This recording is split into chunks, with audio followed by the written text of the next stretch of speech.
ವಿಜಯೇಂದ್ರನ ಮತ್ತೆ ಬಿಜೆಪಿಯವರು ಮತ್ತೆ ತಲೆ ಮೇಲೆ ಕುಂತ್ಕೊಂಡ್ರೆ ನಾವು ಹೊಸ ಪಕ್ಷ ಗ್ಯಾರಂಟಿ.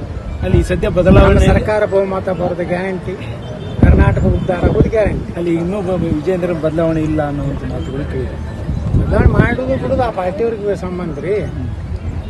ಅವ ಅಯೋಗ್ಯದಾನ ಭ್ರಷ್ಟದಾನ ಅಂತ ಹೇಳಿರಪ್ಪ, ಅದ್ರ ಬಗ್ಗೆ ನಮ್ಗೆ ಅವನೇ ಬೇಕಂತ ಮಾಡ್ತಾನೆ, ನಾವೇನು ಮಾಡೋದು? ಅವಾಗ ಇಡೀ ಪಾರ್ಟಿನೇ ನೀವ್ ಹೇಳಿದ್ದಕ್ಕೆ ಸಪೋರ್ಟ್ ಮಾಡುತ್ತಂದ್ರೆ ಸರ್, ಈಗ ಅಯೋಗ್ಯ ಅಂತ ನೀವ್ ಹೇಳ್ತೀನಿ ಅಂದ್ರ ಇಡೀ ಪಾರ್ಟಿನೇ ಅವ್ರಿಗೆ ಸಪೋರ್ಟ್ ಮಾಡುತ್ತಂದ್ರೆ ಹೆಂಗ್ ಸರ್? ಮತ್ತೆ ಅವನ ನಾಯಕತ್ವ ಯಾರು ಒಪ್ಕೋತಾ ಇಲ್ಲ. ಯಾರು ಹೇಳಿದ್ರು ಡಿಕ್ಲೇರ್ ಮಾಡಿ ಹೋಗಿತ್ತಿದ್ರಿ. ಇಡೀ ದೇಶನಾಗ ಎಲ್ಲ ಚುನಾವಣೆ ಅದು. ನಾಗಾಲ್ಯಾಂಡ್, ಸಿಕ್ಕಿಮು, ಯಾವುದದು ಮಿಜೋರಾಮ ಅಂತ ಬಿಜೆಪಿ ರಾಜ್ಯಾಧ್ಯಕ್ಷರಾದರು.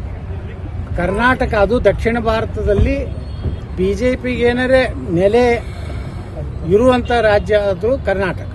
ಇಲ್ಲಿ ಒಬ್ಬ ರಾಜ್ಯಾಧ್ಯಕ್ಷನ ಆಯ್ಕೆ ಮಾಡಲಿಕ್ಕೆ ಇಟ್ಟು ಗೊಂದಲ ಯಾಕಾಗೈತಂದ್ರೆ ಎಲ್ಲರೂ ಈ ವ್ಯಕ್ತಿನ ಬೇಡ,